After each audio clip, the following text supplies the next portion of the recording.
introduction of gonadotropin releasing hormone receptor in the oviduct of laying hens. My name is Destiny Oviduct. My name is Val. Alright, so through RNA sequencing, Dr. Misha's team at Manoa actually found expression of the gonadotropin releasing hormone receptor in the oviduct of the laying hen, which actually goes with the investigative question, does the gonadotropin releasing hormone play a role in the chicken egg formation? So that's the basis of our research, but in order to answer that question, we must know how the receptor is expressed through the oviduct of of the laying hens specifically. All right, so a little bit of the background information. So why do we even care? So almost 300 eggs are consumed per person within the United States alone per year. The human population is actually continuously growing. There's about 7.5 billion as a current population right now, and it's expected to grow in 2050 to 9.7 billion. Now, I guess I'm going to use this little. All right, so we're specifically looking at this graph for the egg. So right here is the 2005 egg consumption, and expected to increase significantly, almost 50% in 2050. So over 10% of the eggs that are produced in poultry farms are lost due to the soft eggshell breakage, and the leading cause is the heat stress. So it's really important for us to understand the mechanisms controlling and regulating the chicken egg formation. So that way we can find solutions or develop solutions such that to increase efficiency and then reduce economic loss. Alright, so gonadotropin releasing hormone and its receptor. On the top here is a picture of the chicken gonadotropin releasing hormone, which is sometimes shortened by GnRH. It's a decapeptide protein hormone that binds to its conjugate 7-domain transmembrane G protein coupled receptor. These two molecules together are found to regulate reproduction in many vertebrate species, and it's widely known for its function in the hypothalamic pituitary gonadal axis, where in the hypothalamus, gonadotropin releasing hormone is secreted towards the anterior pituitary, where it stimulates anterior pituitary to release gonads such as luteinizing hormone and follicle stimulating hormone, which act on the gonads, which would be the testes in males and ovary in females, to release sex steroids such as testosterone, estrogen, and progesterone, which in turn have a negative feedback loop on the hypothalamus and the pituitary to regulate the secretion of the GnRH and the gonadotropins. The gonadotropin releasing hormone has also been found to be expressed in extrapituitary tissues such as the ovary, prostate, and breast in women. And specifically looking at in chickens, the pituitary in chickens, the GnRH expression has been found to correlate with the reproductive status of hens. And here is a phylogenetic tree comparing the homology of gonadotropin releasing hormone receptor at a protein level with chicken and other species. You can see here is where the chickens are, and these numbers indicate how many percent similarity those species are with the chicken. This is interesting because on the bottom you can see where chickens are grouped, which is interesting because gonadotropin releasing hormone has been found in avian species to be regulated by photoperiods. And we can also see that between chickens and humans there's a 58% similarity, which can also entail that maybe our research can be applied to other species, such as maybe other avian species or maybe even in mammals in terms of reproductive regulation.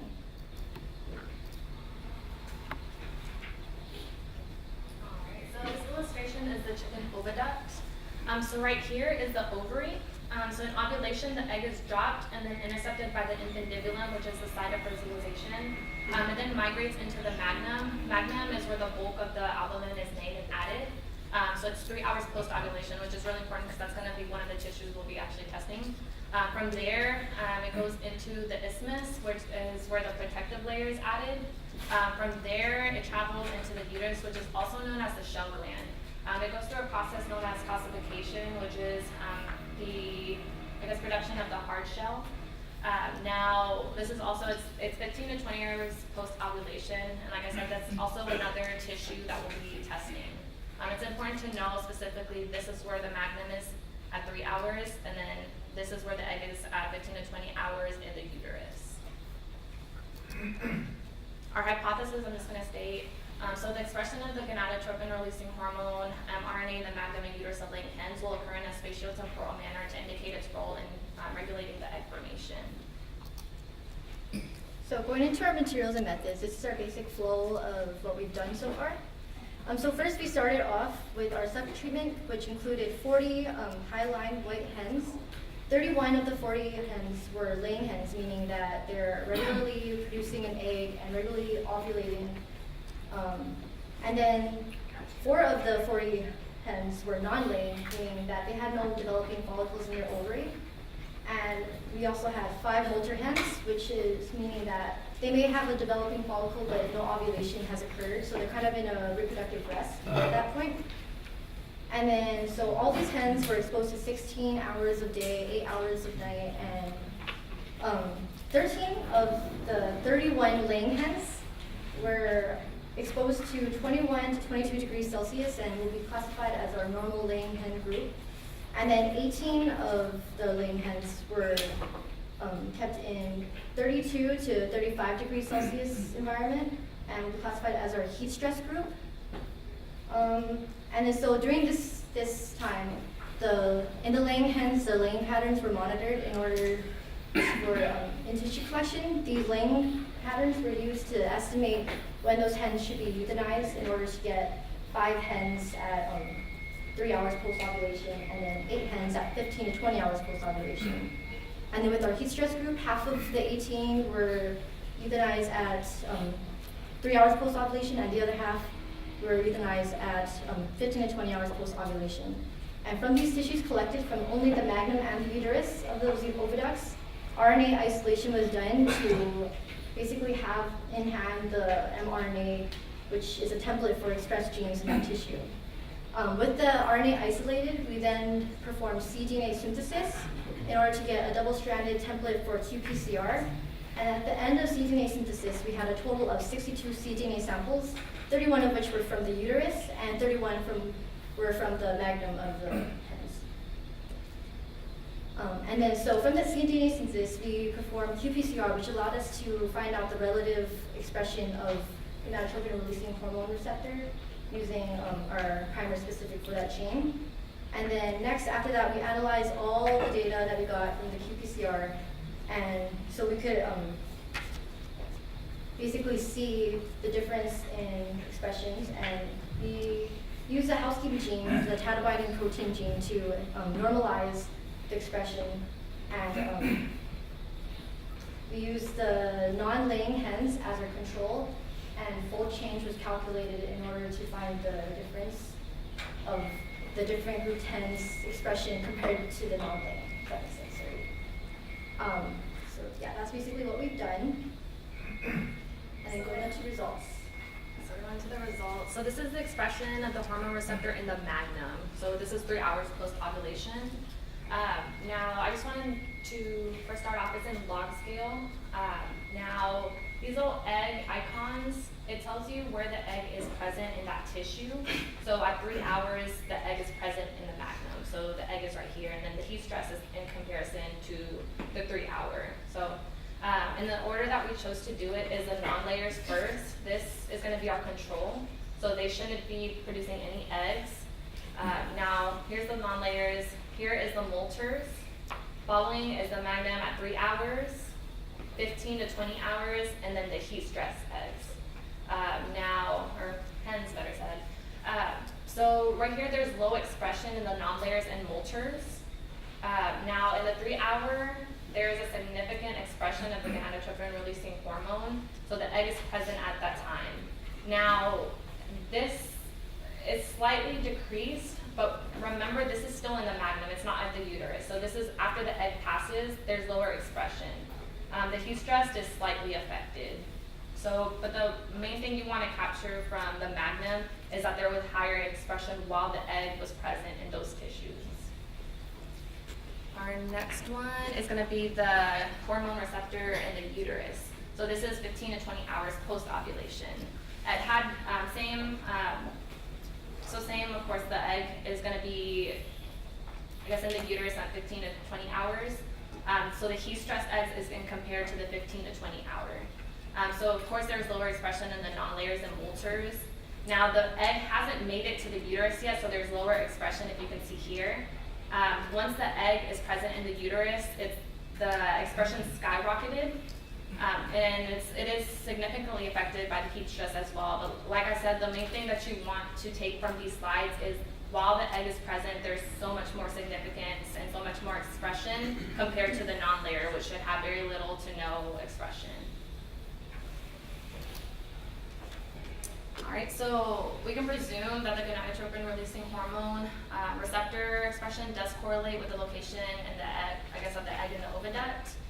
In order to confirm the significance, we had to monitor the gonadotropin inhibitory hormone. Inhibitory meaning to block or to slow down. Okay, so we're going to be looking at the gonadotropin inhibitory hormone now, like I just said. It's also a peptide hormone that also binds to a G protein coupled receptor. And illustrated here, you can see how it acts, where the gonadotropin releasing hormone will bind to its receptor and activate the cyclic AMP activity, which in turn is what stimulates the release of gonadotropins. And now we're going to be looking at the gonadotropin inhibitory hormone, which binds to its receptor to stop that cyclic AMP activity, and in end, it's kind of inhibiting the release of those gonadotropins. So this receptor is what we're really going to be looking at in the tissues. I want to point out that sometimes it's labeled as GnRH, or it's also GPR74 or NPFFR2, which this is the one that we're going to be mainly calling it, just to clear up any confusion. And then so the GnRH expression in the chicken ovary has been found to exert inhibitory effects on the development of follicles in the ovaries, and the GnRH seems to be regulated by sex steroids and sexual maturation, where younger hens seem to have a higher expression of the GnRH compared to older hens. So this is our results from the expression of MPFFR2 in the magnum. So what we really want to look at is in molters and non-layers, which are not actively laying hens, that the expression is pretty similar. I also want to point out that looking at this chart, we're really looking at how the expression in these guys compared to non-layers. So we can see that molters and non-layers are very similar, which is what we wanted to see. And that when the egg is there in the magnum at 3 hours post-ovulation, there is a decreased expression, about like a fourth of what is expressed in the non-layers. And then looking at 15 to 20 hours in the magnum, when the egg has already passed, the expression there for the receptor of the gonadotropin inhibitory hormone increases significantly, which is really a powerful statement, I think, because basically after that is synthesizing the components for the egg, it's stopped and is kind of kicking it into the stop producing more egg components. And then you can also see in the heat stress that there's, if we're comparing it, if we're comparing it to the heat stress to this guy here, because this is where the egg is present, there's a lot more expression of gonadotropin inhibitory receptor there, which can also be what is causing the decreased size in heat stressed eggs, because this is the site of albumin synthesis. And then going on, this is our data from MPFFR2 in the uterus. And here again, we can see that in the non-layers and molters, there's similar expression of this inhibitory receptor. And in the uterus at 3 hours post-ovulation, while the egg is in the magnum, there's slight expression. But once the egg arrives into the uterus, the expression is no longer detectable. And you can see we want to compare, for the heat stress, we want to compare it to this one here, and you can see that there's a lot of expression of the, almost pretty much identical to non-layers, which says a lot. And keeping in mind that the uterus is a site of shell formation, this is probably a reason that is causing the eggs to be so soft in heat stressed hens. So in conclusion, after analyzing the expression in the oviduct, it does support our hypothesis, because our hypothesis was basically we expected to see higher expression while the egg was present in that particular tissue, such as imagine at 3 hours and then the uterus at 15 to 20 hours. And then below is just restating our hypothesis. So basically what we see is that gonadotropin releasing hormone may play a role in regulating egg formation because the receptor is being expressed in the areas of which the egg is at the time that those components for this egg needs to be synthesized. And the significance of gonadotropin releasing hormone activity on these tissues were confirmed by looking at the expression of the inhibitory receptor. And also in heat stress, gonadotropin releasing hormone and the gonadotropin inhibitory receptor were negatively affected. And that's pretty much all sorry, I forgot this part. Alright, so our ongoing project, we haven't, due to the time in summer, we didn't get to do the immunohistochemistry portion. Basically what that is, it's a process where you use antibodies to detect antigens on the protein of interest in a particular cell for the tissue samples, and in our situation, I guess it would be the magnum and uterus. So that's just localizing the gene expression, so which cell is producing which gene. So that's going to be our next step following fall. And we would like to say thank you to Dr. Mukane, Dr. Kay, to David, to everyone who helped us. Dr. Misha, our project investigator who couldn't be here today. And we'd also like to thank those who have funded our research this summer. And then we have just our references, and that's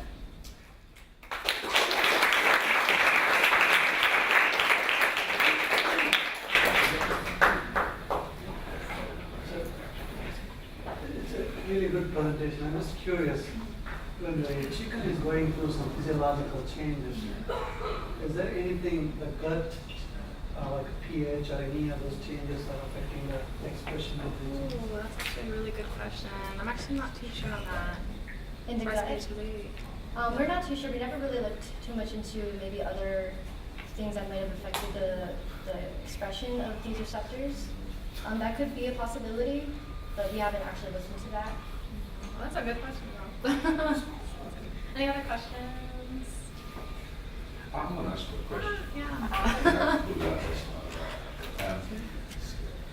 Your skill level is good. You're able to do all this stuff and not mess it up and get big. How are we going to help the farmers? See, heat stress is a big thing in poultry. What's the plan, long-term plan? Okay, we're finding out that the heat is having an effect, especially in the heat.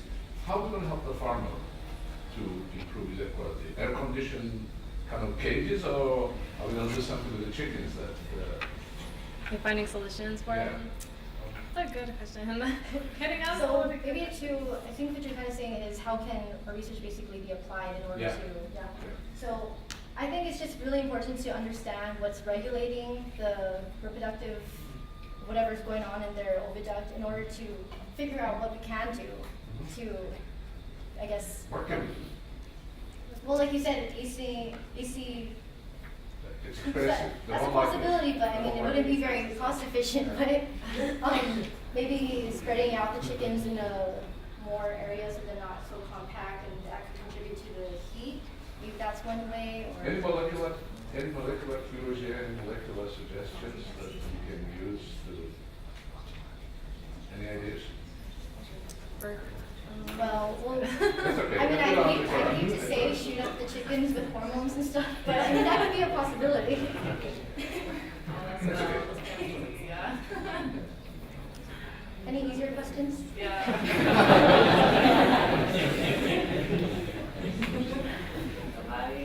The thing is, you've done a good job. You know?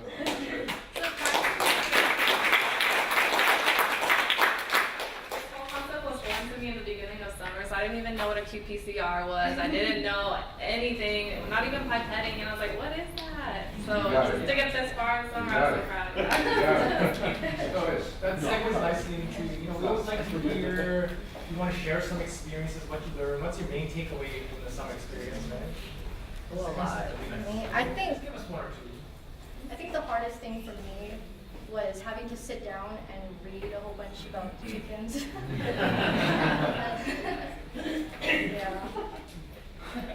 Mine was actually learning how to do qPCRs, how to do gels, how to run gels, the process, because like I mentioned before, it was all foreign to me. So I didn't exactly know what it was for, what, you know, critical threshold was. I was like, what is this? So, but everybody was really helpful and helped me, You were. understand what You we were were. trying to do, yeah, so. Work.